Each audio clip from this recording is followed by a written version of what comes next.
नमस्कार, प्रणाम दोस्तों। मैं सुमित सिंह आप सभी के YouTube चैनल क्राइम अनोखा में हार्दिक स्वागत करता हूं। दोस्तों, उम्मीद करता हूं आप सब अच्छे और स्वस्थ होंगे।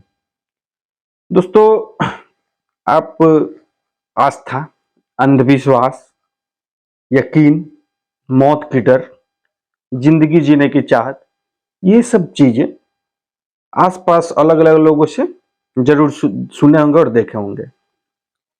और इन सारी चीजों की वजह से कई बार हम लोग के बीच बहुत सारी कहानियां भी सामने आती हैं।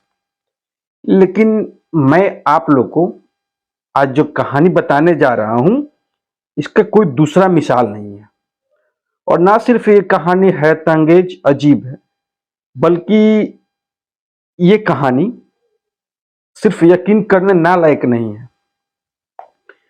ये कहानी जिस व्यक्ति की है, उस पे कई सारे लोग हंस भी सकते हैं, कुछ अच्छी टिप्पणी भी कर सकते हैं, लेकिन उसके पीछे की जो सच्चाई है, उसके जो पीछे की सोच है, उसको सुनने के बाद कई लोगों के दिल में उसके प्रति हमदर्दी आ जाएगा और उस पर हंसी बिल्कुल नहीं आएगी। दोस्तों, क्या आप विश्वास करेंगे कि क्या कोई मर्द पिछले 32 सालों से लगातार एक औरत का रूप धारण किया हुआ है? और ना ही सिर्फ दोस्तों वो औरत का रूप धारण किया हुआ है, बल्कि वो पूरा औरत का श्रृंगार भी कर रहा है, माथे में सिंदूर लगा रहा है, सुबह सुबह उठकर औरत का कपड़ा पहनता है, फिर माथे में सिंदूर लगाता है, नाक में गहना पहनता है, कान में भी गहना पहनता है, बाकायदा मंगलसूत्र भी पहनता है और हाथ में कंगन भी पहनता है। और वो अपना पूरा ऐसे 16 श्रृंगार करता है। और 16वां श्रृंगार करने के बाद वह अपने दिनचर्या के काम करने जाता है उसी रूप में, औरत के रूप में। दिन भर औरत के रूप में काम भी करता है और उसी रूप में वापस फिर अपना घर भी आता है। फिर दोस्तों, ये जो वाकया था लगातार चले आ रहा था। फिर नेक्स्ट दिन उसका वही रूटीन था, सुबह उठना, औरत का लिबास पहनना, फिर शौक श्रृंगार करना, 16वां श्रृंगार करना, अपना ड्यूटी पे जाना। क्योंकि दोस्तों मजदूरी करता था, मजदूरी करके आना, दिन भर उसी ड्रेस में उसी रूप में मजदूरी करता था। ये सिलसिला दोस्तों लगभग 32 सालों से चले आ रही थी। अब वो ऐसा क्यों करता है, उसको लेकर कई प्रकार की बातें सामने आई। बट लेकिन ये जो उसकी कहानी है कि एक मर्द पिछले 32 सालों से औरत बनकर जी रहा है। और दोस्तों, इसके पीछे की जो कहानी है कि एक एक औरत बनने और 16 श्रृंगार करने, औरत के लिबास धारण करने के पीछे जो कहानी है, वो ज्यादा हैरान कर देने वाली है। दोस्तों, ये कहानी यूपी से है। यूपी में एक डिस्ट्रिक्ट है जलालपुर। जलालपुर के पास एक इलाका है हौस खास, वहीं का ये वाक्य है, वहीं का एक कहानी है। वहां पे दोस्तों एक चिंता हरण चौहान नाम का व्यक्ति जन्म लेता है। और वो दोस्तों लगभग 60-70 के दशक में उसकी जन्म होती है। और चिंता हरण चौहान काफी गरीब फैमिली में जन्म लेता है और उसका जो फैमिली था वह मजदूरी का काम किया करता था। दोस्तों, यहाँ पे जब सिर्फ 14 साल का चिंता हरण था, तो उसके घर वाले उसकी शादी कर देते हैं। क्योंकि दोस्तों जो बाल विवाह के रूप में आता है, लेकिन उस वक्त हमारी सरकारें, हमारी मीडियाएं इतनी अवेयरनेस नहीं थी उस चीज को कवर अप कर पाए, लेकिन आज भी ये चीज कहीं ना कहीं है। फिर उसके फैमिली वाले उसके 14 साल की उम्र में उसकी शादी कर देते हैं। शादी के कुछ महीनों बाद ही उसकी पहली पत्नी थी, उसकी मौत हो जाती है, वो मर जाती है। फिर जो चिंताहरण था वो अपने पत्नी की मौत से काफी आहत होता है और वो कमाने के लिए कोलकाता जाता है। कोलकाता जब जाता है तो वहां पे शुरुआत में वो ईंट भट्टों की रहकर मजदूरी करता था। वहां पे छोटी मोटी अपना मजदूरी करना शुरू कर देता है। फिर दोस्तों ऐसे अपना मजदूरी कर रहा था तो एक दिन इत्तेफाक से उसको एक नई नौकरी मिली। उसको नौकरी ये मिली थी कि तुमको जो खेत में मजदूरा काम कर रहे हैं या फिर अन्य जगह मजदूरा काम कर रहे हैं, उसको तुमको खाना लेकर पहुंचाना है। और वो अपना ड्यूटी बहुत अच्छा से करता था और वो राशन का सामान लाता था, बनाता था घर पे और डिलीवर भी करता था। फिर इत्तेफाक से दोस्तों, जिस दुकान से वो राशन की सामग्री खरीदता था, तो जो दुकानदार था, दुकान का मालिक था, वो उसकी ईमानदारी देखकर, काम के प्रति पंचुअलिटी देखकर काफी आहत होता है। और उसकी एक बेटी भी थी जिसकी उम्र शादी के करीब हो गई थी। तो वो चिंताहरण के पास प्रपोजल देता है कि आप मेरी लड़की से शादी करोगे। तो वो चिंताहरण जो था वो तैयार हो जाता है और ऐसे दोस्तों दोनों की शादी हो जाती है। लेकिन चिंताहरण ये बात वो अपने घर नहीं बताते कि हम यहाँ पे दूसरी शादी भी कर लिए। इसके बाद दोस्तों चिंताहरण अपने दूसरी पत्नी के साथ, जो कि बंगाली थी, उसके साथ खुश रहने लगता है और इधर जिंदगी अपना सही से चल रही थी। लेकिन दोस्तों इस दौरान चिंताहरण के साथ उसके गांव के भी कुछ लोग आए हुए थे इसके साथ काम करने। तो वो लोग जब भनक लगा कि चिंताहरण यहाँ पे दूसरी शादी कर लिया है, तो ये बात वो लोग जाके उसके घर तक पहुंचा दिए।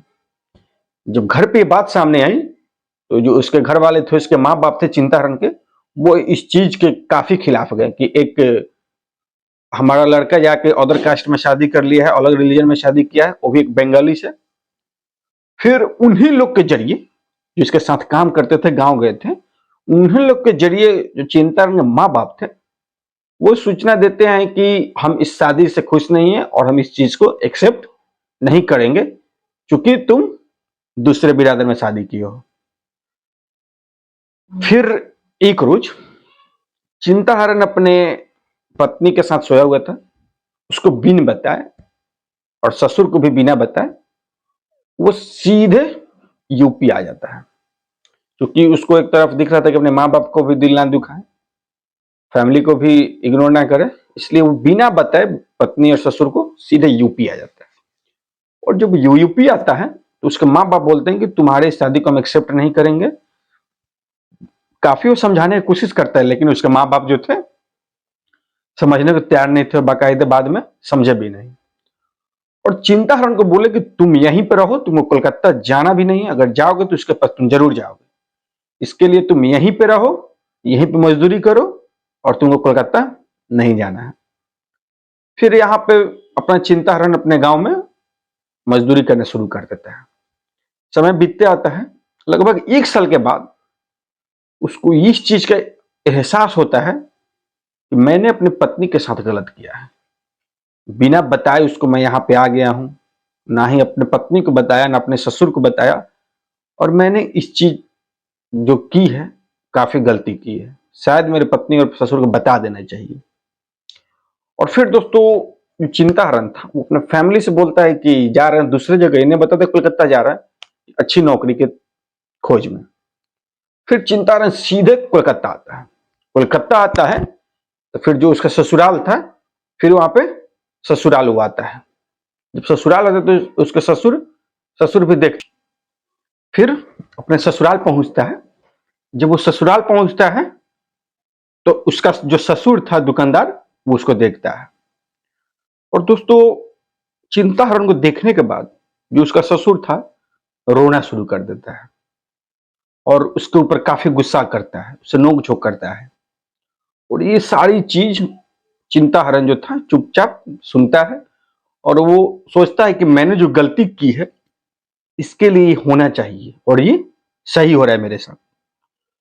लेकिन चिंताहरण के जो ससुर थे वो बोलते हैं कि जब तुम छोड़ के चले गए, बिन बताए हम लोग चले गए तुम, तो जो तुम्हारी पत्नी थी वो तुम्हारी काफी लंबे अरसे तक इंतजार की, दिन देखती थी, दिन के बाद सप्ताह देखती थी, सप्ताह के बाद महीना आ गया, महीने के बाद साल आ गया, लेकिन तुम्हारे कोई पता नहीं चला।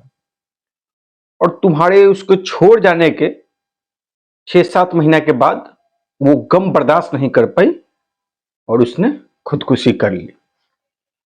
और ये बात जब चिंताहरण सुना, उसको काफी अफसोस हुआ और इस बात से लेकर वो काफी आहत भी हुआ। और दोस्तों, इस बात को उसने अपने माइंड में सेट कर लिया कि मेरे चलते मेरी पत्नी अपनी जान दी हुई है।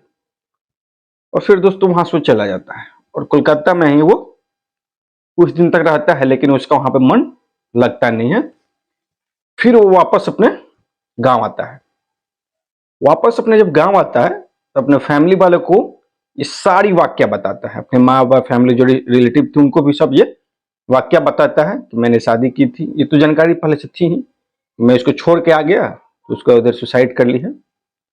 और इस बात को जब वो लोग सुने तो बोले कि अच्छा कोई बात नहीं, जो होना था तो हो गया, इस चीज को तुम अब भूल जाओ और तुम अपने यहीं पे अब मजदूरी करना शुरू करो, यहीं पे अपना कमाओ खाओ। फिर दोस्तों चिंताहरण अपने गांव में मजदूरी स्टार्ट कर देता है। और फिर उसके जो घर वाले थे वो देखते हैं कि अभी इसकी पूरी जिंदगी पड़ी हुई है, इसकी शादी कर दी जाए। लेकिन चिंताहरण इस चीज के लिए तैयार नहीं था। लेकिन उसके माँ बाप के फोर्स से, रिलेटिव के फोर्स से, अगल बगल के फोर्स से उसकी शादी हो जाती है। और ये दोस्तों उसकी तीसरी शादी थी।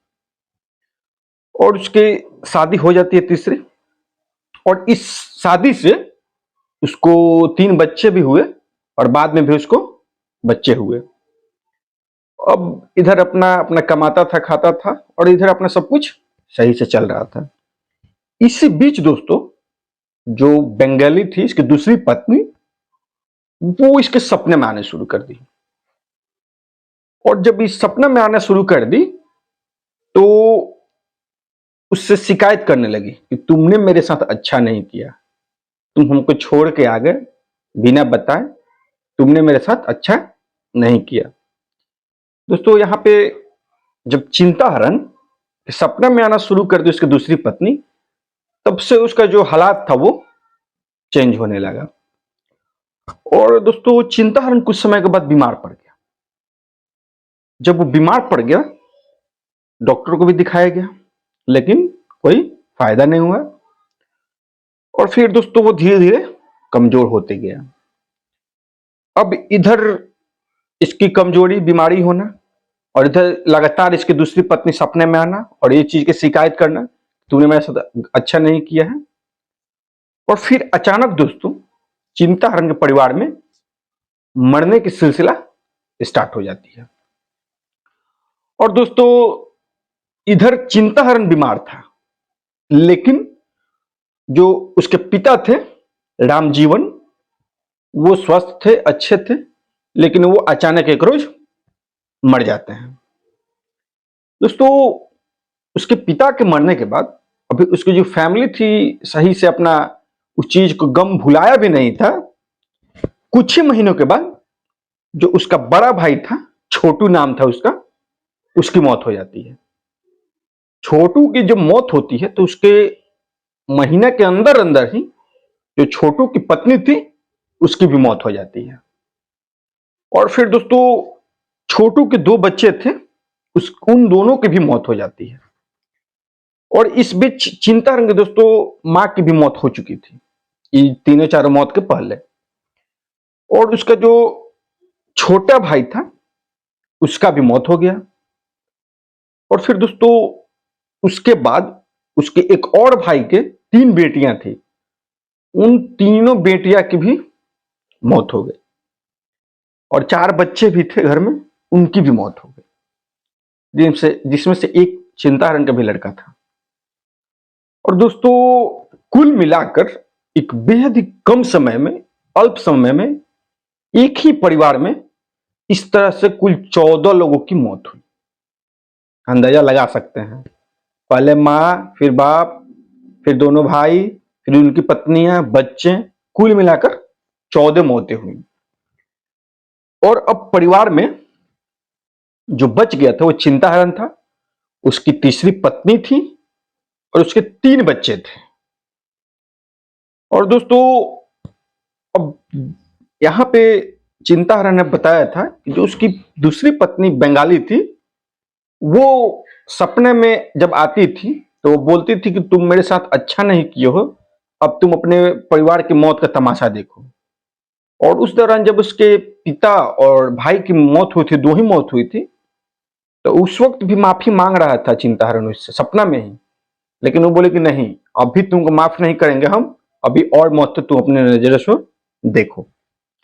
फिर दोस्तों चिंताहरण डर गया और उसने अपनी दूसरी पत्नी से, जो कि बंगाली थी, उससे माफ़ी माँगना शुरू कर दिया सपना में ही। और और सपने में वो आती रही और ये माफ़ी माँगते रहा। फिर वो एक दिन सपने में आती है और ये माफ़ी माँगता है। तो बोले कि ठीक है, हम तुमको माफ़ कर देंगे, लेकिन कुछ शर्त है, उसको तुमको मानना पड़ेगा।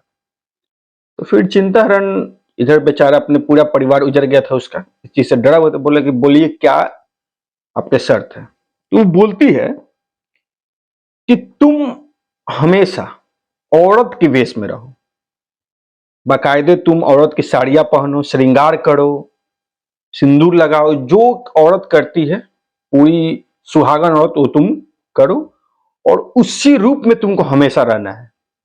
इसलिए तुमको इस रूप में हमेशा रहना है ताकि हम तुम्हारे साथ रहें, तुमसे अलग हम नहीं रह सकते हैं।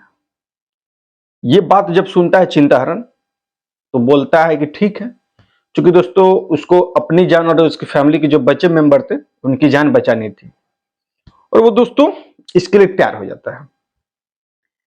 फिर चिंताहरण अपने दूसरी बीवी से, जो बंगाली थी, उससे वादा करता है कि ठीक है, आप जैसा कह रही हैं वैसा हम करेंगे।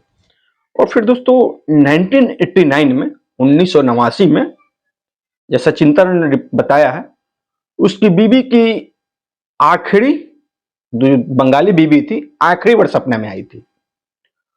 और जब सपने में आई, वो शर्त लगाई, ये सब शर्त माना भी, उसे वादा भी किया।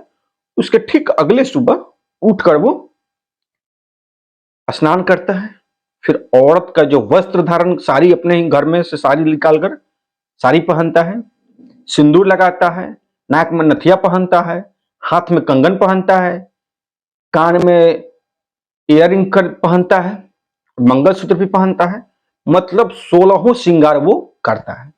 ये चीज देखकर जो उसके घर में लोग थे वो भी हंसते हैं, अगल बगल हंसते हैं, लेकिन वो किसी की बात सुनता नहीं है।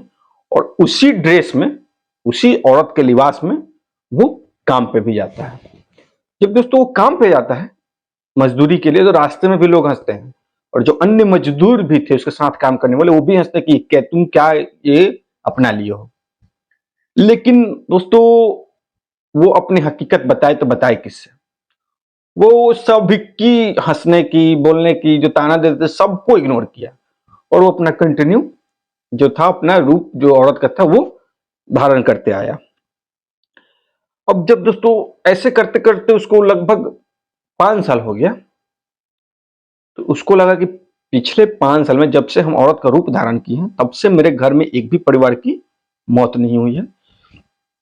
और जब उसकी 5 साल पूरा, जब एक भी मौत नहीं हुई थी, तो बाकायदे लोगों को बताता है, पहली बार बताता है कि हमारे इस औरत बनने के पीछे, औरत के लिबास धारण करने के पीछे एक सपना और एक शर्तें हैं। लोग पूछते हैं कि ऐसी क्या सपना, क्या शर्त? तो बताता है कि जो मेरी दूसरी पत्नी थी, वो हमसे सपने में आकर बार बार शिकायत करती थी कि तुम मेरे साथ अच्छा नहीं किए, तुम हमको छोड़ के चले, एक गम बर्दाश्त नहीं कर पाई, और हम मर गए तुम्हारे चलते। और उसने एक एक लोग को हमारे सपना में कह कह के सबको मारा। और उसने, हम जब उससे माफी मांगे तो बोली माफ करेंगे, शर्त है। और यही शर्त लगाई थी कि तुम औरत के लिबास रहो हमेशा, ताकि हम तुम्हारे साथ रह सकें, तुमसे अलग हम नहीं रह सकते हैं। और दोस्तों वो चीज हम, चिंताराम बताता है कि वो चीज हम आज तक अपना रहे हैं। दोस्तों आज हम लोग 2023 में हैं। आज चिंताहरण लगभग 70 साल की उम्र में वहीं यूपी के जलालपुर डिस्ट्रिक्ट के हौज खास जो इलाका है वहीं पे आज भी वो औरत के रूप में रहता है, 16 श्रृंगार करता है, बाकायदे उसी ड्रेस में अपना काम भी करता है। और दोस्तों और अभी उसके 3 बच्चे हैं, तीनों सियाने हो गए हैं, बीवी भी है, वो भी है। लेकिन उसके बाद 1989 के बाद सपना में आने के बाद, शर्त एक्सेप्ट करने के बाद उसकी परिवार में किसी की मौत नहीं हुई और सब अभी ठीक ठाक है, अपना अच्छा जिंदगी चल रहा है। दोस्तों देखिए, वो सबको बोलता है कि मैं अपना और अपने परिवार का जान बचाने के लिए इस चीज को हम औरत के रूप को धारण किए और औरत के लिबास में रहें। दोस्तों देखिए, चिंताहरण आज भी कहता है कि हम अपनी अंतिम सांस तक अपनी दूसरी बीवी की जो शर्त है, जो शर्त वादा किए उसे निभाने की, उसको अंतिम सांस तक हम निभाएंगे। तो दोस्तों, ये थी आज की कहानी। मिलते हैं ऐसे ही नेक्स्ट वीडियो में। तब तक आप मेरे वीडियो को पूरा देखें, चैनल को सब्सक्राइब करें और हाँ, दबा के शेयर करें। Thank you.